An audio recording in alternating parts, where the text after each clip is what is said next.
no compromise. உங்க சைடுலயும் எங்க சைடுலயும். It's a GT promise. GT Holidays, South India's #1 travel brand. கைலாசாவின் Karthigai தீபத் திருவிழா 17 நாட்கள் சிறப்பு நேரலை சத் சங்கம் இரவு 7 மணிக்கு. இணையுங்கள். அதிமுகவை ஒன்றிணைக்க செங்கோட்டையன் முயற்சி பண்ணாரா? அதுக்கு பாஜக அறிவிப்பு கொடுத்துச்சா? அவர்கள் வெளியே பேசுவது வேறு. அண்ணா திராவிட முன்னேற்ற கழகம் திமுகவை தோற்கடிக்கணும் என்று சொல்கிறவர்கள் எந்த நிபந்தனையும் விதிக்கக்கூடாது. அதே போல 6க்கும் மேற்பட்ட வழக்குகளை போட்டுட்டு ஒரு கட்சியை டேமேஜ் பண்ற வேலையை பண்ணிட்டு இருக்கிறவங்க, நான் கட்சியை ஸ்ட்ராங் பண்ணணும்னு பேசுறேன், நான் கட்சி வலிமைப்படுத்துவேன் அப்படின்னு பேசுறது எந்த விதத்துல லாஜிக்? இவர்கள் போனதால் கட்சி வீக் ஆயிடுச்சு, கட்சி ரொம்ப இதா இருக்கு அப்படிங்கிற அர்த்தமே கிடையாது. திமுகவை வீழ்த்துவதற்கு எல்லோரும் ஒன்றுபட வேண்டும் அப்படின்னு விஜயும் வரணுமா வேண்டாம்? விஜய் வந்தால் வரவேற்போம், சரிங்களா? அதற்காக போய் வலுக்கட்டாயமாக அவரிடம் கெஞ்சி குஞ்சு எல்லாம் பண்ணணும்னு அவசியம் எந்த காலத்திலும் அதிமுக கிடையாது. திமுக எதிர்க்க வேண்டும் என்கிற ஒற்றை கொள்கையில் அவங்க வந்தாங்கன்னா எங்களோடு சேர்ந்தால் அவர்களுக்கும் வலு, எங்களுக்கு இன்னும் கொஞ்சம் வலு கூடுற மாதிரி இருக்கும், அவ்வளவுதான். இல்ல விஜய் வந்தானா பிஜேபி கட் பண்ணிடலாம். 50க்கும் மேற்பட்ட உலக நாடுகளில் 100 கோடிக்கும் அதிகமான ஆகாயம் தமிழ் பார்வையாளர்களுக்கு பேரன்பும் திருநன்றியும். வணக்கம் ஆகாயம் நண்பர்களே. அதிமுகவை ஒன்றிணைக்க செங்கோட்டையனுக்கு பாஜக அறிவுறுத்தல் கொடுத்ததா? இனி எடப்பாடி பழனிசாமி என்ன முடிவெடுப்பார்? இதை பற்றி பேசுவதற்காக அதிமுகவின் செய்தி தொடர்பாளர் திரு ரவிராஜா குழந்தைவேலு இங்கு வந்திருக்கிறார். வணக்கம் திரு ரவிராஜா குழந்தைவேலு. வணக்கம். அதிமுகவை ஒன்றிணைக்க செங்கோட்டையன் முயற்சி பண்ணாரா? அதுக்கு பாஜக அறிவுறுத்தல் கொடுத்துச்சா? அவர் சொல்றாரு அந்த மாதிரி, but அஃபிஷியலா we don't have any proof. ஆனா பாஜக கொடுத்துருக்குமா? இருக்கலாம். ஆனா அதுக்கு இவர் தானே முடிவெடுக்கணும், இபிஎஸ் தானே முடிவெடுக்கணும். அந்த முடிவுகள் எந்த முடிவாக இருந்தாலும் பொதுச் செயலாளர் என்ற முறையில் அவர் தானே முடிவெடுக்கணும். அவர் இல்லாமல் வேறு யாரும் முடிவெடுக்கிறதுக்கோ சேர்ப்பதற்கோ நீக்குவதற்கோ எந்த அதிகாரமும் யாருக்கும் கிடையாது. கூட்டணி அமைச்சாச்சு, பாஜக அதிமுக கூட்டணி அமைச்சாச்சு. அமைச்ச பிறகு பாஜக அதிமுக ஒன்றிணைங்க அப்படின்னு அதிமுக இருக்கிற ஒருத்தர்கிட்டயே சொல்லுமா? இல்லை, அது இவர் தானே பண்ணணும், இபிஎஸ் தான் பண்ணணும். இல்லை அவங்க அந்த மாதிரி சொல்லலாமா? பாஜக தேவையில்லை, அது அவசியமே இல்லை. அதாவது what is inside the party, அதாவது உள்ள இன்டர்னலில் என்ன ப்ராப்ளம் இருக்குது, என்ன மாதிரி ப்ராப்ளம் ஃபேஸ் பண்ணுறாங்க அப்படிங்கிறது ப்ராக்டிக்கலாக பார்க்குறது பொதுச் செயலாளர் தான். அவருக்கு தான் அதில் உள்ள டிஃபிகல்ட்டிஸ் என்னன்னு தெரியும். யார் கரெக்டாக இருக்காங்க, என்ன பிரச்சனை பண்ணுறாங்க, என்ன மாதிரி இஷ்யூஸ் வருது, என்ன மாதிரி ஆக்ஷன்ஸ் எடுக்கணும் அப்படிங்கிறதெல்லாம் டிசைட் பண்ணுறது இபிஎஸ் அவர்கள் தான். அவர் தான் அதை முடிவு பண்ணணுமே தவிர வேறு எந்த கட்சியும் யாரும் முடிவு பண்ணுறதுக்கு எந்த வாய்ப்பும் இல்லை. ஆனால் பாஜக பண்ணியிருக்கிற மாதிரி தெரியுது. அவர் சொல்லுறார், அதுக்கு எந்த ஆதாரமும் இல்லை. அது பொதுச் செயலாளர் எடப்பாடி பழனிசாமிக்கு தெரிஞ்சிருக்குமா? தெரிந்ததுனால தானே தெரிந்தது ஒரு பக்கம். இன்னொரு பக்கம் அவருக்கு இவர் கெடு விதிக்கிறது, அதெல்லாம் ஒரு அநாகரிகமான செயல் இல்லையா? இல்ல, அது முதல்ல கெடு விதிச்ச பிறகு கட்சி பதவிகள் பறிக்கப்பட்டன. அதுக்கப்புறம் அவரு திரு டிடிவி திரு ஓபிஎஸோட பேட்டி அளித்தாரு, அப்படிங்கிறத நீக்கப்பட்டார். கட்சியிலிருந்து நீக்கப்பட்டவர்களோட தொடர்பு வைத்துக் கொள்வது அதுவே ஒரு குற்ற செயல் தான். பாஜக இந்த மாதிரி தன்னுடைய கூட்டணி கட்சியுடைய உள் விவகாரங்களில் தலையிடாது பிறகு கூட அந்த மாதிரி சேர்த்து வைங்கன்னு ஒரு முடிவு பண்ணியிருந்ததுன்னா, ஒரு திட்டம் பண்ணியிருந்ததுன்னா அது சரியா தப்பா? இல்லை, கட்சி ஒன்றிணைக்கணும்னு சொல்றது இல்லை வலுப்பெறணும்னு நினைக்கிறது தவறு இல்லை. ரெண்டு வித்தியாசம் இருக்குல்ல? ஆமாம், அப்படி இல்லை. தேவையானவர்களை சேர்த்துக்கொள்வது, தேவையில்லாதவர்களை விலக்க வேண்டிய அவசியம் ஏற்பட்டால் அதை விலக்கினால் கட்சி இன்னும் வலுப்பெறும், இன்னும் நல்ல வலிமை அடையும் அப்படிங்கிறது தானே விஷயம். வேற ஒன்றும் இல்லை. யாரும் பிடிக்கல அப்படிங்கிறதெல்லாம் விஷயமே கிடையாது. அவர்களுடைய ஒத்துழைப்பு கட்சிக்கு எந்த அளவுக்கு இருக்கிறது, பொதுச் செயலாளருக்கு எந்த அளவுக்கு இருக்கிறது, வளர்ச்சிக்கு எந்த அளவுக்கு அவர் துணை நிற்கிறார்கள், மற்ற கூட இருக்கிற கட்சிக்காரர்களோட என்ன அளவுக்கு அவங்க ரேப் கரெக்டாக வச்சுருக்காங்கங்கிறது தான் வெரி இம்பார்ட்டன்ட். அதில் எங்கேயும் அதே மாதிரி ஒரு அரசியல் கட்சியில் எவ்ரிடே உங்களுக்கு செலவுகள் இருந்து கொண்டே இருக்கும். இப்போ அந்தந்த மாவட்டங்கள் அந்தந்த ஏரியாக்களில் உள்ள செலவுகளை முன்னாள் அமைச்சர்களாக இருந்தவர்கள், நாடாளுமன்ற உறுப்பினராக இருந்தவங்க, ஒரு பெரிய பதவியில் இருந்தவங்க, அதை அவங்களே மேனேஜ் பண்ணிக்கிட்டு அந்த கட்சியோட வளர்ச்சியை அபரிதமாக கொண்டு போகிறதுக்கு உண்டான முயற்சிகளை எடுக்கணும். அதை எடுக்காமல் கடனுக்கு அவர்கள் வேலை செய்வதைப் போல ஒரு தோற்றத்தை உருவாக்கி கொண்டு கட்சியின் வளர்ச்சிக்கு எந்த பங்கும் செலுத்தாமல் எல்லா விஷயத்திற்கும் பொதுச் செயலாளர் எதிர்பார்த்து பொதுச் செயலாளர் செய்தால் தான் உண்டு, இல்லை என்றால் கட்சி வளர்ச்சியே இல்லை அப்படின்னு கொண்டு போகிறது ஏற்புடையதல்ல. இல்லை, யாரை சொல்றீங்க? யாராக இருந்தாலும் இல்லை, நான் என்ன கேட்குறேன்னா, பிஜேபி அந்த மாதிரி செஞ்சிருக்கிறது அப்படிங்கிறது கூட்டணி தர்மத்திற்கு ஏற்றதா செஞ்சிருந்ததுன்னா. பிஜேபி வந்து அவங்க இன்டர்னல் விவகாரத்தில் தலையிட மாட்டேன்னு வெரி கிளியராக சொல்லியிருக்காங்க. ஆனா தலையிட்டு இருக்காங்க அப்படின்னு சொல்றாரு. இவர் போனாரு, பார்த்தாரு, அது அவங்க கூப்பிட்டு தான் போனாருங்கிறதுக்கு எந்த எவிடன்ஸும் கிடையாது. அதே மாதிரி என்ன நடந்தது அப்படிங்கிற ஒரு கிளாரிட்டி எதுவுமே கிடையாது. ஆனா இவரா சொல்லுகிறார். அதற்குண்டான கண்டென்ட் என்ன, அங்கே என்ன பேசப்பட்டது, என்ன நடந்தது அப்படிங்கிறத பற்றி இவர் ஒரு கிளியர் டீட்டெயில் எதுவுமே கொடுக்கல. வேகா தான் கொடுக்குறாரு. ஆனா பிஜேபி ஒன்றிணையணும் அப்படின்னு விரும்ப பார்ட்டி வந்து ஸ்ட்ராங்காக இருந்தால் வின்னிங் பாயிண்ட் ஈஸியாக இருக்கும்னு நினைக்கிறது அது காமன்.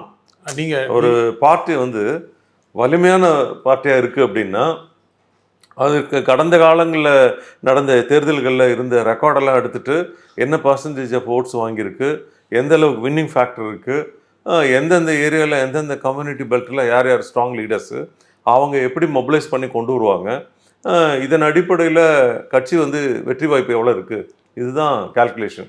இந்த கால்குலேஷனில் எங்கேயாவது மிஸ் ஆகுது அப்படின்னு நினச்சாங்கன்னா அவங்க என்ன பண்ணுவாங்க, அதை கரெக்ட் பண்ணுங்கன்னு சொல்லுவாங்க. அது வந்து ஒரு ரிக்வெஸ்ட் தான், ஆர்டரோ இன்ஸ்ட்ரக்ஷனோ கிடையாது. அந்த மாதிரி நீங்க சொன்னீங்க வலுவான நல்லதுதான் அப்படின்னு. அதாவது போனவர்கள் வந்தாலும் பரவாயில்ல நீங்க நினைக்கிறீங்களா? போனவர்கள் வந்தாலும்னா அவர்கள் மீது எந்த குற்றச்சாட்டும் இல்லை, அவர்கள் வந்து கட்சிக்கு ஒத்துழைப்பு சரியாக கொடுக்குறாங்க அப்படின்னா நிச்சயமாக அவங்க வரதில் ஒன்றும் தப்பு இல்லை. அதில் அந்த நாங்கள் யாருமே பார்ஷியாலிட்டியெல்லாம் கிடையாதுங்க. எல்லாருமே லைக் பிரதர்ஸ் அண்ட் சிஸ்டர்ஸ் மாதிரி தான் எல்லாருமே இருக்கோம். எல்லாரும் இந்த கம்யூனிட்டிஸ் வேறு இருக்கலாம், லாங்குவேஜ் வேறு இருக்கலாம், என்ன வேணாலும் இருக்கலாம், கலர்ஸ் வேறு இருக்கலாம், என்ன வேணால் இருக்கலாம். That is different thing. இங்கே வந்து எல்லாமே ஒன்றுபட்டு ஒற்றுமையாக செயல்பட்டு வெற்றியை நோக்கி போகணும். அண்ணா முன்னேற்ற கழகத்தை வந்து ஆட்சியில் அமர வைக்கணுங்கிறது தான் எல்லாருடைய இறுதி இதாக தான் இருக்கும். அது இல்லைன்னு யாருக்கு எந்த பிரயோஜனமும் இல்லை. அவங்க அடுத்த கட்ட லெவலுக்கு போகிறதுக்கும் வாய்ப்பு இல்லை. ஓபிஎஸ் எல்லாம் வேண்டானே சொல்றாரு எடப்பாடி. ஓபிஎஸ் வேண்டான்னு சொல்கிறது வந்து சில ஆங்கிளில் கரெக்டு, சில ஆங்கிளில் நம்ம யோசிக்கணும். என்னன்னா அவருடைய இல்லை நான் என்ன சொல்கிறேன், சில ஆங்கிளில் வந்து இவர் கோஆப்ரேட் பண்ணலை அப்படிங்கும் போது அவரை வைத்துக்கிட்டு வேலை செய்கிறது ரொம்ப கஷ்டம் அப்படிங்கிறது பிரச்சனைகள் இருக்குது. பதவி வேண்டாம், பொறுப்பு வேண்டாம், கட்சியில் சேர்ந்தா போதும் அப்படின்னு என்ன சொல்கிறேன், அவர்கள் வெளியே பேசுவது வேறு, நடந்து கொள்வது வேறு. அது உலகத்திற்கு, வெளி உலகத்திற்கு தெரியல. அதுதான் உண்மை. அதாவது எனக்கு பதவி வேண்டாம் என்று சொல்கிறவர்கள் கட்சியினுடைய வெற்றியை நோக்கி செல்லணும், கட்சி வந்து சிதைந்து விடக்கூடாது, ஒன்றுபட்டு இருந்து வெற்றியின் இலக்கை நோக்கி போகணும், 2026 ஆட்சி அமைக்கணும், அண்ணா திராவிட முன்னேற்ற கழகம் திமுகவை தோற்கடிக்கணும் என்று சொல்கிறவர்கள் எந்த நிபந்தனையும் விதிக்கக்கூடாது. அதே போல் 6க்கும் மேற்பட்ட வழக்குகளை வந்து போட்டுட்டு ஒரு கட்சியை வந்து டேமேஜ் பண்ணுற வேலையை பண்ணிட்டு இருக்கிறவங்க, நான் வந்து கட்சியை ஸ்ட்ராங் பண்ணணும்னு பேசுகிறேன், நான் வந்து கட்சி வலிமைப்படுத்துவேன் அப்படின்னு பேசுகிறது எந்த விதத்தில் லாஜிக்? நான் என்ன சொல்கிறேன், உங்களுக்கு எதுவும் வேண்டான்னு நீங்கள் சொல்கிறீங்க, எதுவும் எதிர்பார்ப்பு இல்லைன்னு சொல்கிறீங்க, அப்புறம் வழக்கு எதுக்கு போட்டு நீங்கள் பிரச்சனை பண்ணிட்டு இருக்கீங்க? அது போட வேண்டிய அவசியம் இல்லை. வழக்கே போட வேண்டியது இல்லை. உங்களுடைய நோக்கம் வந்து அண்ணா திராவிட முன்னேற்ற கழகம் ஆட்சியில் அமர வேண்டும், திமுகவை வீழ்த்த வேண்டும், 2026 வெற்றி இலக்கை நோக்கி செல்ல வேண்டும். இதுதானே உங்களுடைய இலக்கு. அந்த இலக்குக்கு இந்த வழக்குக்கும் என்ன தொடர்பு இருக்கிறது? நீங்கள் யாரையும் அச்சுறுத்த நினைக்கிறீர்கள், அச்சுறுத்த நினைத்து இபிஎஸ் அவர்களே அச்சுறுத்த நினைக்கிறீர்கள். இப்படி அச்சுறுத்தனா வழக்கு போட்டு உங்களை குடைச்சல் பண்ணி இடைஞ்சல் பண்ணுவோம், நாங்கள் சொல்கிறத நீங்கள் கேட்கலன்னா நாங்கள் இப்படி பண்ணுவோம் அப்படி பண்ணுவோங்கிற மாதிரி தான் அது த்ரெட். அது சரிங்களா? யார் ஓபிஎஸ் த்ரெட் பண்ணுறாங்க? ஓபிஎஸ்ஸாக யார் வழக்கு போடுறாங்களோ யாராக இருந்தாலும் சரியா, அதுக்கு என்ன அவசியம்? எல்லாருமே ஒன்றா இருந்தவங்க தானே, ஒன்றா ஒர்க் பண்ணவங்க தானே. இப்போ நீங்கள் வந்து ஒருங்கிணைப்பாளர், அவர் இணை ஒருங்கிணைப்பாளர், அவர் முதலமைச்சர், நீங்கள் இணை முதலமைச்சராக இருந்தீங்க, துணை முதலமைச்சராக இருந்தீங்க, அப்புறம் முதலமைச்சராக 4 வருஷம் இருந்துட்டு வந்து அப்படி ஒரு பதவி இல்லைன்னு சொன்னீங்க. அப்போ இருக்கும்பொழுது உங்களுக்கு அது தெரியலையா அந்த பதவி இருக்கா இல்லையான்ட்டு? அஃபிஷியலாக அந்த பதவி இல்லைனாலும் நீங்கள் அந்த பெயரை தானே உபயோகிச்சிங்க, துணை முதலமைச்சர் தானே போட்டுக்கிட்டீங்க, போடாமல் ஒன்றும் இல்லையே, போட்டுக்கிட்டீங்களா? இப்போ என்ஜாய் பண்ணீங்கல்ல, சிஎம்குள்ள செக்யூரிட்டி இதெல்லாம் வந்து உங்களுக்கு கொடுத்தாங்க, நீங்கள் ஒரு முன்னாள் முதல்வர், உங்களை மரியாதைகள் நடத்தப்பட்டது இல்லையா, எந்த இடத்துலையும் குறை வைக்கல இல்லையா? அப்போ நான் என்ன சொல்கிறேன், கட்சி வந்து நீங்கள் ஈடுபாடோடு இருக்கிறீர்கள், கட்சி வளர்ச்சிக்கு நீங்கள் துணை இருக்கிறீர்கள், கட்சி வெல்ல வேண்டும் என்று நினைத்தால் எல்லா இடத்துலையும் நீங்கள் இறங்கி போய் கோஆப்ரேட் பண்ணணும். கோஆப்ரேட் பண்ணாமல் நீங்கள் ஒரு 10 கோப்பு அனுப்புனீங்கன்னா ஒரு கோப்புலையுமே சைன் போடாமல் வச்சுட்டே உட்காந்துருந்தீங்கன்னா கட்சி எப்படி டெவலப் பண்ண முடியும்? உங்களுக்கு 1000 விஷயங்கள் நீங்கள் சொல்கிறீங்க. இது தனியான வெறுப்பை கொண்டு நடத்தக்கூடிய விஷயம் கிடையாது, இது இண்டிவிஜுவல் விஷயம் கிடையாது. ஒரு ஆர்கனைசேஷன், ஒரு பெரிய இது பார்ட்டி இல்லையா, எத்தனை பேருடைய வாழ்க்கை சம்மந்தப்பட்டது, வளர்ச்சி சம்மந்தப்பட்டது, பார்ட்டியோட வளர்ச்சி சம்மந்தப்பட்டது, பணிகள் சம்மந்தப்பட்டது. அந்த பணிகளை இடையூறு செய்யும் விதமாக நீங்கள் தடுத்து நிறுத்தி பிரச்சனைக்கு உள்ளாக்குகிறீர்கள். சரிங்களா?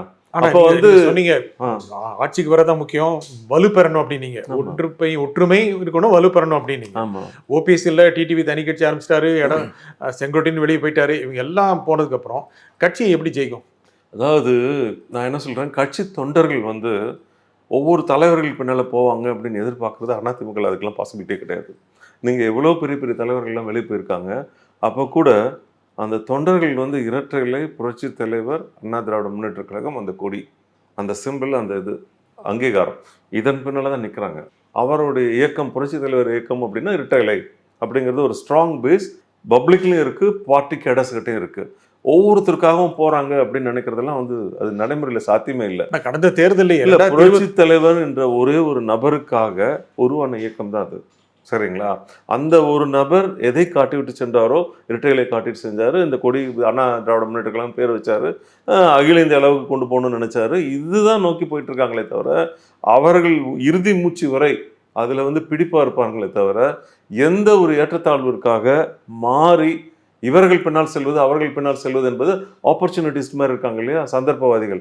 அவர்கள் தான் பதவிக்காகவும் பணத்துக்காகவும் பின்னால போறாங்க. அது ஒரு குறிப்பிட்ட அது பர்சன்டேஜில் கூட வராது, பாயிண்ட் சம்திங்ல தான் வரும். கடந்த 2021 தேர்தலில் டிடிவி பிரித்த வாக்குகள் கணிசமாக அதிமுக வெற்றியை பாதித்தன. ஒருவேளை அவையெல்லாம் இருந்திருந்தால் அதிமுக மீண்டும் கூட ஆட்சிக்கு வந்திருக்கும் அப்படி நிலைமை. உண்மைதான், நான் இல்லைன்னு சொல்லல. இதுல பாத்தீங்கன்னா இவங்களுடைய சூழ்ச்சி வந்து அம்மா இருக்கிற காலத்திலே இந்த சூழ்ச்சிகளுக்கு உண்டான வேலைகளை ஆரம்பித்து விட்டார்கள். சசிகலா என்பவர் ஒரு தனி குரூப்பை, ஒரு சாதாரணமாக இருக்கிறவங்க போல வேற கட்சியிலேருந்து வந்தவங்களை உடனடியாக அவங்களுக்கு பதவி கொடுக்கறது, அவங்கக்கிட்ட வேற இது பண்ணுறது, இந்த மாதிரிலாம் பண்ணி அவங்களெல்லாம் வந்து இவங்க அடிக்ட் மாதிரி பண்ணி வச்சுருக்காங்க. பண்ணி வச்சுட்டு அவங்கள கூப்பிட்டு என்ன பண்ணுறாங்க, நாங்கள் எங்களுக்கு ஒரு பிரச்சனை வரும்பொழுது உங்களுக்கு வாழ்க்கையில் பெரிய உயரங்களை காட்டினோம், பதவிகளை கொடுத்தோம், நீங்கள் வாழ்க்கை சீராக அமைச்சுக்கிறதுக்கு உண்டான வழிகளை பண்ணணும், நாங்கள் கூப்பிடும்போது வரணும், எங்களோட இருக்கணும்னு சொல்லி அந்த கட்டாயப்படுத்த கூட்டிகிட்டு போன நபர்கள் தான் நீங்கள் சொல்கிற பர்சன்டேஜாக ஓட் பண்ணுறவங்க. அவங்க இவங்களை நம்பி வந்தாங்க, அவங்க பின்னால் இருக்காங்க. இது எவ்ரிடே த்ரெட்டில் தான் ஓடிட்டு இருக்கு லைஃப்.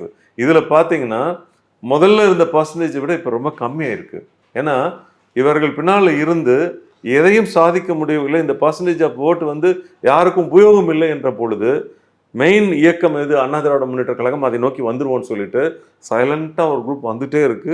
அங்க ஸ்ட்ரென்த் கம்மியாயிட்டே இருக்கு. ஒரு குரூப் வருது, ஒரு குரூப் போகுது, அப்படிதானே? போகல, அங்க நோக்கி போக வேண்டிய விஷயம் கிடையாது. அதாவது அம்மா இறந்த போது அவங்க கட்சியை உடைச்சிட்டு போற மாதிரி போனாங்க இல்லைங்களா, அப்ப போனவங்கள்ல 75% பீப்புள் இங்க வந்துட்டாங்க, திரும்பி ரிட்டர்ன் வந்துட்டாங்க. ஏன்னா அங்க தாக்கு பிடிக்க முடியல. அதாவது மீண்டும் மீண்டும் அங்க இருந்து செலவு செய்து கொண்டு கட்சி வளர்க்கிறேங்கிற பேர்ல எந்த வளர்ச்சியும் அடையாமல் அப்படியே நின்ன இடத்துல நின்றுட்டு இருக்கு. ஆனா கட்சியில இருந்து இருந்தா நம்பிக்கை இல்ல. முக்கியமாக இல்ல, இப்ப அவரை நம்பி 18 எம்எல்ஏக்கள் போனாங்க இல்லையா, அம்மாவால் ஜெயிக்க வைக்கப்பட்டு சட்டமன்ற உறுப்பினர்களாக இருந்து கொண்டு இருந்தவர்கள் டிடிவி தினகரன் எடுத்த முடிவுக்காக போனாங்க இல்லையா, அவங்க லைஃப் என்னாச்சு? நடுத்தருவில் போய் ஈவன் பென்ஷன் கூட அவங்க வாங்கியிருக்க முடியாது. அவ்வளவுதான், முடிஞ்சு போச்சு கதை. அதற்கப்புறம் உங்களை நம்பி போனவர்கள், உங்களோடு பிடிப்பாக இருந்தவர்கள் என்று நீங்கள் கூறுகிறீர்கள், உங்களுடைய ஆதரவாளர்கள் என்று கூறுகிறீர்கள்னா, நீங்கள் ஒவ்வொரு முறை பேட்டி கொடுக்கும்போது அந்த 18 பேர் பின்னால் நிற்கிறாங்களா? ஒரு ஆள் கூட கிடையாது. காரணம், அவர்கள் செய்த தவறை ரொம்ப லேட்டாக தான் உணர்றாங்க. உணர்ந்து பதவி போய், மரியாதை போய், இருக்கிற இடம் தெரியாமல் அரசியலில் அனாதைகளாக அவர்கள் கரைந்து விட்டார்கள். அதான் உண்மை. அதிமுக இருந்த மூத்த தலைவர்கள் நன்வராஜா போனாரு, மைத்ரேயன் போனாரு. அன்வர் ராஜா, நான் என்ன சொல்றேன், அதுதான் இப்ப சமீபத்துல ஓபிஎஸ் ஓடு இருந்த திரு மனோஜ் பாண்டியன் போனார். இதுக்கெல்லாம் என்ன காரணம்னா, ஒற்றுமைக்கான வழி ஏற்படல. திரு எடப்பாடி பழனிசாமி ரொம்ப ரிஜிடா இருக்கிறாரு, ரொம்ப தடுப்பு கொடுக்குற மாதிரி இருக்காரு. ஆகையால் தான் அதிமுகவுடைய பழங்கால தொண்டர்கள் கூட திமுக நோக்கி போற நிலைமைக்கு வந்துருது அப்படின்னு நிறைய மூத்த தலைவர் சொல்றாங்க. ஆனா எதுக்கு அதிமுகவுடைய மூத்த தலைவர் எதுக்கு திமுக போனோம்? இல்லை, நான் என்ன சொல்கிறேன், அன்வர் ராஜா குறிப்பிட்டீங்க. அன்வர் ராஜா வந்து பாராளுமன்ற உறுப்பினராக இருக்கும் பொழுது பாஜகவோட கூட்டணியில் இருக்கக்கூடிய அதிமுகவில் இருந்து கொண்டு பாரத பிரதமரை நோக்கி எதிர்கேள்விகளை கேட்டு அசிங்கப்படுத்தி, அவரை அவமானப்படுத்தி, ஒரு கம்யூனலாக நடந்துக்கிறாரே தவிர ஒரு பார்ட்டி மேனாக நடந்துக்கல. அந்த இடத்துல அதிமுகவினுடைய தொண்டன் அதிமுக என்ன கட்டளை இடுகிறதோ அந்த கட்டளையின் அடிப்படையில் தான் செயல்பட வேண்டுமே தவிர, தனி வெறுப்புகளுக்காக செயல்பட்டால் அந்த கட்சியில் இருப்பதற்கு அவர் தகுதியற்றவராகிறார். கூட்டணி கட்சியின் தர்மத்தின்படி அந்த கூட்டணி கட்சியின் முக்கிய தலைவர் அவர். அது இல்லாமல் பாரத பிரதமர், அவரை வந்து சகட்டு மேனிக்கு விமர்சனம் செய்து சாபம் விட்டு பார்லிமெண்ட்ல இருந்தார். அவர் மூத்த உறுப்பினர் காரணத்தினால தான் உடனடியாக நடவடிக்கை எடுக்காமல் வச்சிருந்தாங்க. பல முறை அவரை எச்சரித்தும் கம்யூனலாவே போயிட்டு இருக்காரு. அதான் பிரச்சனை. இப்போ அப்புறம் மைத்ரேயன் போனாரு, இப்போ சமீபத்துல மனோஜ் பாண்டியன் மைத்ரேயன் நீங்க பாருங்க, மைத்ரேயனுக்கும் அதிமுகவுக்கும் ஒரு பெரிய பேக்கிங் எல்லாம் ஒண்ணுமே கிடையாது. காரணம், அவர் ஒரு படித்தவர், டாக்டர் என்ற முறையில் 5 வருஷம் அவர் எம்பியா சார், இருந்திருக்காரு. அது அம்மா வந்து தனிப்பட்ட முறையில அவருக்கு ஆங்கில அறிவு அதிகம் இருக்கிறது, ஹிந்தியில் பேசக்கூடிய ஆற்றல் இருக்கிறது. நமக்கு பாராளுமன்றத்தில் வந்து அண்ணா திராவிட முன்னேற்ற கழகத்தினுடைய விஷயங்களை கம்யூனிகேட் பண்றதுக்கு ஒரு கம்யூனிகேட்டர் வேணுங்கிற ஒரு எஜுகேஷன் இருக்கா, குவாலிஃபைடா இருக்காருன்னு சொல்லிட்டு அவர் கொடுத்தாங்க. அவர் அதிமுகவுக்காக ஆற்றிய பணிகள் எதுவுமே கிடையாது. ஒரே ஒரு அம்மாவுடைய மெரிட்ல வந்து அவர் கொடுத்தாங்க.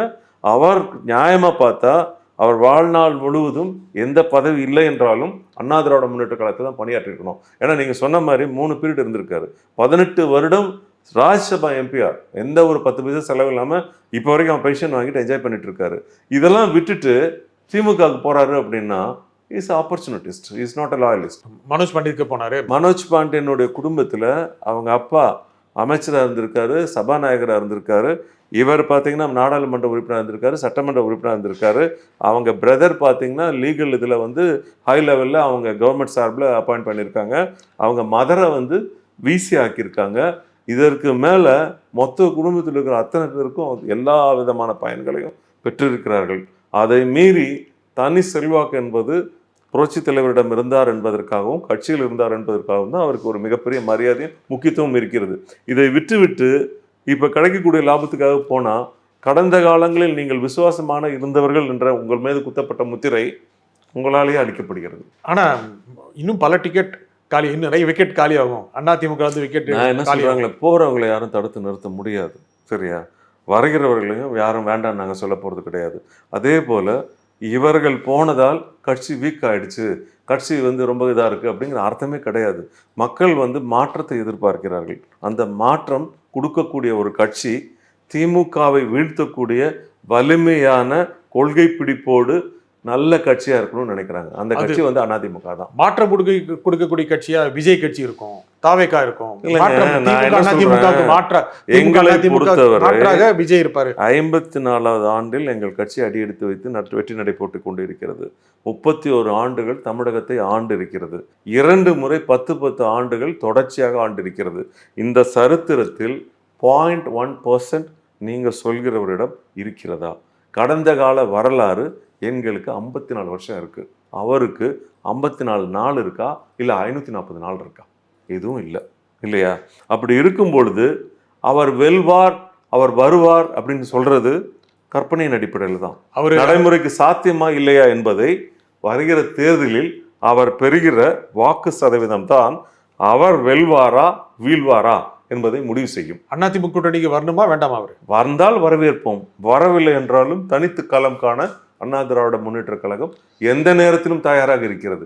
இதற்கெல்லாம் பயந்துகிட்டு எல்லாம் ஓடி ஒளிகிற வேலையெல்லாம் கிடையவே கிடையாது. திரு எடப்பாடி பழனிசாமியே கொடி தெரியுது, பெரியா சொல்லி போடலான்னு சொன்னாரு. ஒரு தொண்டன் வந்து தன்னுடைய தலைவனுக்கு ஏற்பட்ட பிரச்சனைக்காக ஆறுதல் கூறிய இன்னொரு கட்சியினுடைய தலைவனுக்கு நன்றியாக, விசுவாசமாக, தன்னுடைய நன்றியை வெளிப்படுத்தும் விதமாக தன்னுடைய கட்சியினுடைய கொடியை கொண்டு வந்து ஆட்டி எங்களுக்கு ஆதரவு அளித்ததற்கு நன்றி அப்படின்னு சொல்றான்னா அதை ரெசிப்ரோகேட் பண்ணணும்ல, அவங்களுக்கு ரெஸ்பாண்ட் பண்ணணும்ல. அவர் வந்து எடப்பாடி அண்ணன் அவர்களுக்கு ஒரு மகன் மாதிரி வயசு தான் இருக்கும். யாருக்கு? விஜய்க்கு. சரியா? ஒரு தந்தை மகனுக்கு சொல்லுகிற அறிவுரை போல அவர் சொல்லி இந்த மாதிரி ஆறுதல் சொல்லி இது பண்ணியிருக்காரு. இதுல வந்து அரசியல் உள்நோக்கத்தோடு பார்ப்பதை விட ஒரு வலிமையான எதிர்க்கட்சியினுடைய எதிர்க்கட்சி தலைவர், 41 உயிர்கள் இழந்திருக்கிறது, அந்த சார்ந்த கட்சியினுடைய தலைவர் ஒரு மனித நேயத்தோடு அவருக்கு சொல்லுகிற ஆறுதலையோ இல்லை அனுசரிப்பையோ நீங்கள் தவறான கண்ணோட்டத்தில் புரிஞ்சுக்கிறீங்கன்னா, நாங்கள் என்ன என்னைக்குமே ஆட்சிக்கு வரலையா, இல்லை எங்களுக்கு ப்ரூவன் ரெக்கார்டு இல்லையா, இல்லை நாங்கள் என்ன வேலைக்காகாத கட்சியா? சொல்லுங்கள். நான் இவ்வளோ விஷயம் சொன்னேன்ல, 54 வருஷத்துக்கு நடந்துட்டு இருக்குன்னு சொன்னேன். அப்போ இவ்வளோ 54 வருஷம் ஒரு கட்சி நடத்துறது மிகப்பெரிய விஷயம். அதற்கப்புறம் ஒப்பற்ற தலைவர்களான புரட்சி தலைவர் இருந்திருக்காங்க, அவங்க ரெக்கார்ட் பிரேக் பண்ணியிருக்காங்க. 31 வருஷம் ஆட்சி ஆண்டிருக்கோன்னு சொல்கிறேன். 2 முறை 10 வருஷம் கண்டினியூஸாக கொடுத்துருக்காங்கன்னு சொல்கிறேன். இதையெல்லாம் உள்ள ஒரு சரித்திரம் உள்ள ஒரு கட்சி, புதிதாக தொடங்கப்பட்ட கட்சியில போய் நாங்க கெஞ்சுறோம் கொஞ்சுறோம்னா என்னங்க இது? ஏதாவது ஏங்க நான் என்ன சொல்றேன், நான் என்ன சொல்றேன், அதிமுகவோடு எந்த ஒரு கட்சியும் சேருவது அவர்களுக்கு பெருமை. ஏன்னா மிகப்பெரிய வலிமையான இயக்கம், திமுகவை வீழ்த்தக்கூடிய இயக்கம் என்று பார்த்தால் தமிழகத்தை பொறுத்தவரை அண்ணா திராவிட முன்னேற்ற கழகம் போய் அவங்க நின்றுதுனா தான் அவங்களுக்கு கை காலெல்லாம் நடுக்கம் எடுக்கும். வேற இருக்கிற கட்சி லெட்டர் பேட் கட்சியில் 100 கட்சி இருக்கு, அவங்களெல்லாம் பார்த்து அவங்களுக்கு பயமே வராது. சரியா? அந்த ரெக்கார்டு அவங்களுக்கு இருக்கான்னு பார்த்தா இட்ஸ் ப்ரூவ் ரெக்கார்டு இல்லை. அப்படி இருக்கும் பொழுது எந்த அடிப்படையில் அவர் ஒரு நடிகர் என்பது பார்த்தீங்கன்னா, அப்புறம் சிவாஜி கணேசனை விட பெரிய நடிகர் யாராவது இருக்காங்களா? சரி, விஜயகாந்த் இருந்தார். விஜயகாந்த் என்ன பர்சன்டேஜை போட்டு வாங்கினாரு சொல்லுங்க? எங்களோட வந்ததுக்கு அப்புறம், சேர்ந்ததுக்கு அப்புறம், கூட்டணியில் வந்ததுக்கு அப்புறம் தான் திமுகவே பின்னுக்கு தள்ளி அவரை எதிர்க்கட்சி தலைவராக கூட்டு வந்து உட்கார வைக்கிற நிலை யாரால் ஏற்பட்டது? எங்களால் தானே ஏற்பட்டது. அவர் நான் தனியாக அதை ரெக்கார்ட் பண்ணாரா? பண்ணலையே. திமுகவை வீழ்த்துவதற்கு விஜய் வந்தாக வேண்டும் அப்படின்னு திரு உதயகுமார் சொல்றாரு. நீங்க சொன்னது போல தனிப்பட்ட நபர்கள் பல்வேறு கருத்துக்களை சொல்லுவார்கள். எதிர்க்கட்சி தலைவர் இல்ல இருக்கட்டும். அபிஷியலா சொல்லக்கூடிய விஷயம் பொதுச் செயலாளர் சொல்லணும். அதுதான் அபிஷியலான விஷயம். சரிங்களா? என்னை போன்ற இருக்கிறவர்களோ இல்ல உதயகுமார் போன்ற இருக்கிறவர்களோ சொல்றதெல்லாம் தனிப்பட்ட விருப்பு. உதயகுமார் ஒரு பொறுப்பு இருக்காரு. இருக்கட்டுமே, நானும் பொறுப்புல இருக்கேன், செய்தி தொடர்பாளர் தானே இருக்கேன், அவரும் பொறுப்புல இருக்காரு, இருக்கட்டும், அது வேற விஷயம். ஆனா அபிஷியலா ஒரு பர்சன் சொல்றது வந்து பொதுச் செயலாளர் இபிஎஸ் அவர்கள் தான் சொல்லணும். இந்த கட்சி கூட்டணிக்கு வருகிறது அப்படி. திமுகவை வீழ்த்துவதற்கு எல்லோரும் ஒன்றுபட வேண்டும் அப்படின்னு விஜயும் வரணுமா வேண்டாமா? விஜய் வந்தால் வரவேற்போம். சரிங்களா? அதற்காக போய் வலுக்கட்டாயமாக அவரிடம் கெஞ்சி குஞ்சி எல்லாம் பண்ணணும்னு அவசியம் எந்த காலத்திலும் அதிமுகவுக்கு கிடையாது. அவர் வந்தார், அவருக்கு ஒரு வாழ்க்கை உண்டு. சரிங்களா? வரவில்லை என்றால் அவர் என்ன செய்ய போகிறார் என்பது நாளைய சரித்திரம் சொல்லும். என்ன நடக்க போகுதுங்கிறது ஓட் பர்சன்டேஜ் வந்து நீங்கள் 10%, 12%, 5%, 8%. ஏன்னா விஜயகாந்த் வந்தார், இப்போ சிவாஜி கணேசன்லேருந்து எவ்வளோ நடிகர்கள் வந்தாங்க. அவங்களோட ரெக்கார்டெல்லாம் பார்த்தீங்கன்னா 10% 12% தாண்டலை. சீமான் இருக்காரு, அப்புறம் அவர் சினிமா சம்பந்தப்பட்டவர் தானே, அவருடைய ரெக்கார்டு எவ்வளவு இது பண்ணிருக்கு. 8 வந்துட்டாரு. என்னங்க 8 வந்திருக்காரு? இல்ல அவ்வளவுதான். நான் என்ன சொல்றேன், இது என்ன நடக்க போகுதுங்கிறது நம்ம யாரும் ப்ரெடிக்ட் பண்ண முடியாது. அவங்களை டிகிரேட் பண்ணவும் இல்லை, ரொம்ப ஓவர தூக்கி தலைமையில வச்சுக்கவும் இல்லை. நடைமுறையில் நடக்க போகிற உண்மையை வாக்கு அளித்து வாக்கு சதவீதம் பார்த்ததுக்கு பிறகுதான் உறுதிப்படுத்த முடியும். அதற்கு முன்னால வந்து எல்லாமே கற்பனை தான். அந்த கற்பனையில நம்ம கோட்டை கட்டி வாழ முடியாது இல்லையா? நிதர்சனமா இருக்கணும். ஒரு பக்கம் நீங்க சொன்ன மாதிரி திரு உதயகுமார் வந்தால் திமுக வீழ்த்தலாம் சொல்றாங்க. இன்னொரு பக்கம் திரு முனுசாமி போன்ற தலைவர்கள் நேரடியாக நீங்க சொன்னது போல நடிகராக இருந்து உடனுக்குடன் அரசியல் வந்து விடுகிறார்கள் அப்படின்னு விமர்சனம் பண்றாரு. ஒரே கட்சியில நீங்க சொன்னது போல 2 தலைவர்கள் கிட்டத்தட்ட ஒரே நாள்ல ஒவ்வொருத்தருக்கும் ஒரு ஒப்பீனியன் இருக்கும். அதை வந்து நம்ம தவறுன்னு சொல்ல முடியாது. அவர்கள் வெளிப்படுத்துகிறார்கள் என்றால் அவர்களோட இது விருப்பம், அதுல ஒன்றும் தவறு சொல்ல முடியாது. விரும்பி வந்தால், அதாவது திமுக எதிர்க்க வேண்டும் என்கிற ஒற்றை கொள்கையில் அவங்க வந்தாங்கன்னா எங்களோடு சேர்ந்தால் அவர்களுக்கும் வலு, எங்களுக்கு இன்னும் கொஞ்சம் வலு கூடுற மாதிரி இருக்கும். அவ்வளவுதான். மற்றபடி மேஜர் வந்து எங்ககிட்ட தான் இருக்கு சோர்ஸ். நீங்க ஏன் ஒரு மாநிலத்தில் ஆளுகிற கட்சியை மத்தியில் ஆளுகிற கட்சி காங்கிரஸா இருக்கட்டும் பிஜேபியா இருக்கட்டும் ஏன் டிபெண்ட் பண்ணுது அப்படின்னா, அவங்க நாடு முழுவதும் ஆண்டாலும் தமிழ்நாட்டை பொறுத்தவரை ஒன்று திராவிட முன்னேற்ற கழகமோ இல்லை அண்ணா திராவிட முன்னேற்ற கழகமும் டிபெண்ட் பண்ணி தான் இருக்கணும், வேற வழி கிடையாது. அதில் யாராவது ஒருத்தர் டிபெண்ட் பண்றாங்க அப்படின்னா the percentage of vote is more than anything அப்படிங்கிறது தான் அர்த்தம் அதுக்கு இல்லையா? அப்புறம் ஏன் போய் நம்ம இவங்களெல்லாம் இது பண்ணிட்டு இருக்கணும்? நாளைக்கு திமுக அரசின் மீது ஒரு சரியான ஒரு புரிதல் இல்லை, வேண்டாம் இவங்க இருக்கக்கூடாது அப்படின்னு மக்கள் ஒரு முடிவுக்கு வந்தால் எந்த கூட்டணி இல்லாமலும் அண்ணா திராவிட முன்னேற்ற கழகம் பெருவாரியான ஓட்டு வித்தியாசத்தில் வெற்றி பெறும். காரணம், அவர்கள் மேல் உள்ள அதிருப்தி, எங்கள் மேல் உள்ள எதிர்பார்ப்பு வெற்றியின் இலக்கை நோக்கி செல்வதற்கு மிகுந்த வாய்ப்பாக அமையும். இதெல்லாம் ஒரு மேஜிக் மாதிரி நடக்கும். ஆனால் இப்போ நடந்துகிட்டு இருக்கிற ஒவ்வொரு விஷயமும் நெகட்டிவ் இம்பேக்ட் தான் டிஎம்கே கொடுத்துட்டு இருக்கு, பாசிட்டிவ் இம்பேக்ட் தான் ஏடிஎம்கே கொடுத்துட்டு இருக்கு. அதனால வேர் waiting for the better future.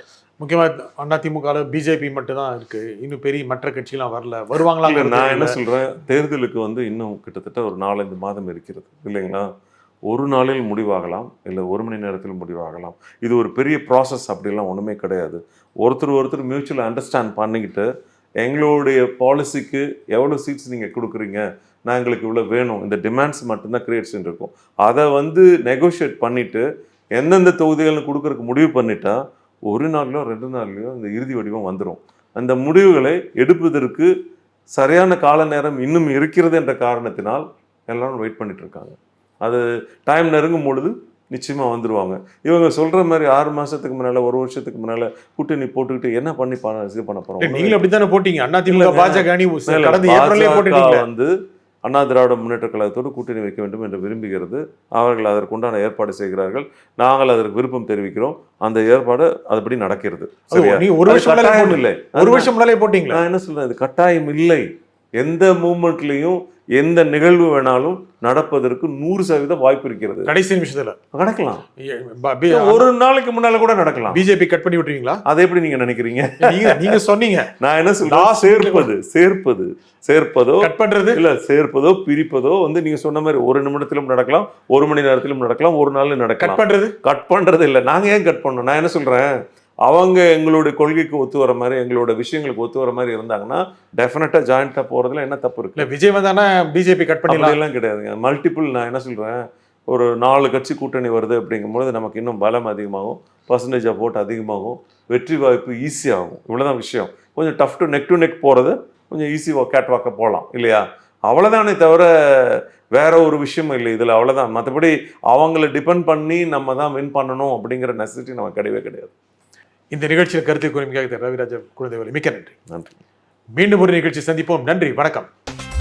No compromise. உங்க சைடுலயும் எங்க சைடுலயும். It's a GT promise. GT Holidays, South India's #1 travel brand. கைலாசாவின் Karthigai தீபத் திருவிழா 17 நாட்கள் சிறப்பு நேரலை சத் சங்கம் இரவு 7 மணிக்கு. இணையுங்கள்.